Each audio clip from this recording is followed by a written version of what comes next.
اللہ کے رسول نے وہ وقت دیکھا جب جناب خدیجہ سلام اللہ علیہا کا آخری وقت ہے۔ اس آخری وقت میں نے تاریخ کے عجیب جملے دیکھے ہیں۔ جناب خدیجہ سلام اللہ علیہا نے اللہ کے رسول کو عجیب و غریب جملے کہے، اور وہ جملے یہ تھے۔ علامہ مجلسی علیہ رحمہ نے بہار میں ان جملوں کو لکھا ہے۔ تقویم الشیعہ میں عبد الحسین نیشا پوری نے لکھا ہے۔ وہ کہتے ہیں کہ وَلَمَّ حَضَرَتْ الْوَفَاء، جب بی بی کا وفات کا وقت قریب آیا، قالت لرسول اللہ، یا رسول اللہ اعفو عنی ان قصرت فی حقک، کہ اے اللہ کا رسول، اگر آپ کے حق میں خدیجہ سے کوئی کوتاہی ہو گئی ہو تو مجھے معاف کر دیں۔ شہباز بھائی، یہ جملہ سادہ نہیں ہے۔ میں جب اس گہرائی میں جاتا ہوں تو میں حیران ہوتا ہوں۔ تاریخ عالم کی 2 خواتین ایسی ہیں جنہوں نے یہ جملے کہے ہیں،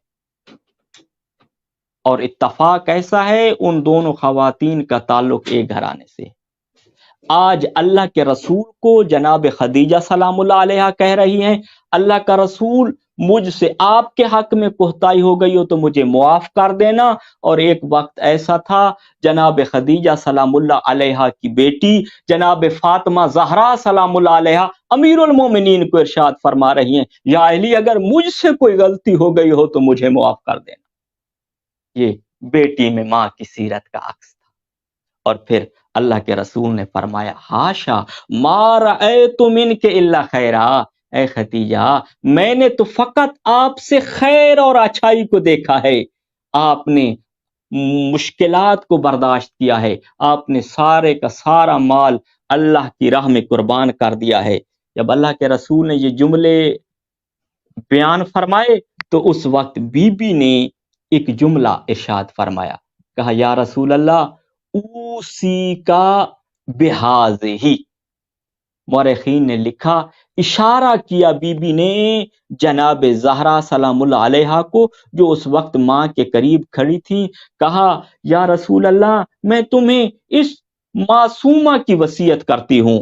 وَأَشَارَتْ إِلَى الزَّهْرَاء، بی بی کی طرف اشارہ کیا اور فرمایا، سَتَكُونُ هَذَا الْبِنْتُ غَرِيبَةً وَيَتِيمَةً بَعْدِي، کہ میرے بعد میری یہ بیٹی یتیم ہو جائے گی۔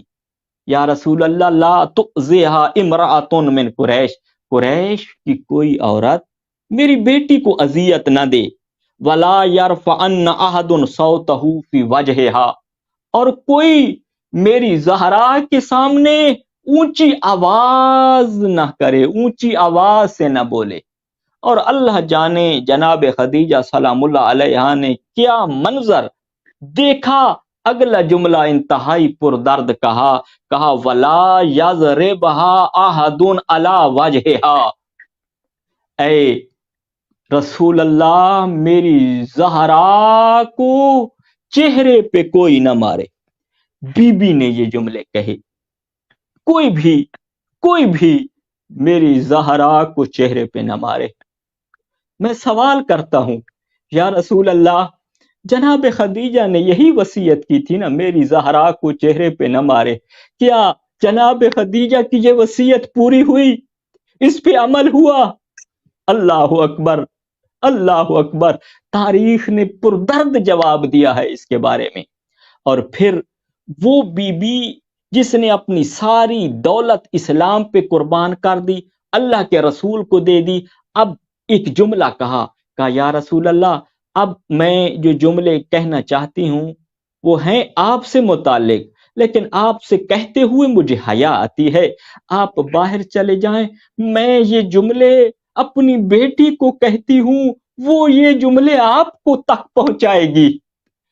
اس وقت اللہ کے رسول باہر گئے، جناب خدیجہ سلام اللہ علیہا نے جناب زہرا کو سینے سے لگایا اور فرمایا، بیٹی، اپنے بابا کی خدمت میں میرا یہ پیغام پہنچا دو کہ آج خدیجہ آپ سے سوال کرتی ہے۔ اے اماں جان، کون سا سوال؟ اپنے بابا کو کہو جب آپ پہ وہی آتی تھی اور جو چادر آپ نے پہنی ہوتی تھی، ہو سکے تو ختیجہ کو اسی چادر میں کفن دے دینا۔ بس یہ پیغام لے کے جناب زہرا نکلی۔ اللہ کے رسول نے وہی چادر اوڑھی ہوئی تھی اور کہا بی بی نے، بابا بابا، اماں ختیجہ یہ چادر آپ سے مانگ رہی ہے اور کہہ رہی ہے ہو سکے تو مجھے اس چادر میں کفن دے دینا۔ تو اللہ کے رسول نے وہ چادر دی۔ فوراً جبرائیل نازل ہوئے، کہا اے اللہ کا رسول، ختیجہ نے تو اپنی ساری دولت اسلام پہ خرچ کی ہے، ختیجہ کا کفن ہمارے ذمہ ہے۔ پھر جنت سے کفن آیا اور مورخین نے لکھا پہلے کفن دیا گیا رسول کی چادر سے، پھر اس جنتی کفن سے کفن دیا گیا، اور پھر بہت ہی پردرد جملے بعض علماء نے بیان کیے ہیں کہ جناب ام ایمن نے دیکھا، کیا منظر دیکھا، جناب خدیجہ سلام اللہ علیہا رو رہی ہے۔ جناب ام ایمن تڑپ گئی، کہا اے ام المومنین اب آپ کیوں رو رہی ہیں؟ اللہ کے رسول نے آپ کو چادر دی ہے کفن کے لیے، اللہ کے رسول نے آپ کے بارے میں یہ کہا ہے کہ میں نے آپ سے صرف خیر کو دیکھا ہے، اب کیوں رو رہی ہو؟ کہا میں رو اس لیے رہی ہوں کہ جب بیٹی کی شادی ہوتی ہے، وہ گھر سے نکلنے لگتی ہے تو اس وقت وہ ماں کو تلاش کرتی ہے، اس کی نگاہیں ماں کو تلاش کر رہی ہوتی ہیں، تاکہ میں ماں کو سینے سے لگوں پھر گھر سے باہر نکلوں۔ ام ایمن میں رو رہی ہوں، میں تو اس دنیا سے جا رہی ہوں، جب میری زہرا کی شادی ہوگی اس وقت اسے سینے سے ماں بن کے کون لگائے گا؟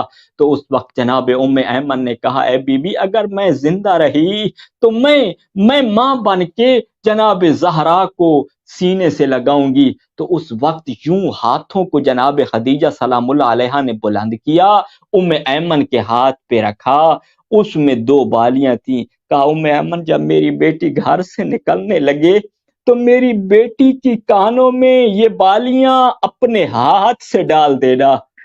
عزادارو بس وہ وقت آ گیا، جناب زہرا سلام اللہ علیہا نکلنا چاہتی ہے، جناب ام ایمن قریب آئیں، کہا اے زہرا میرے قریب آ جاؤ، یوں سمجھو آج ماں خدیجہ تمہیں گلے لگا رہی ہے۔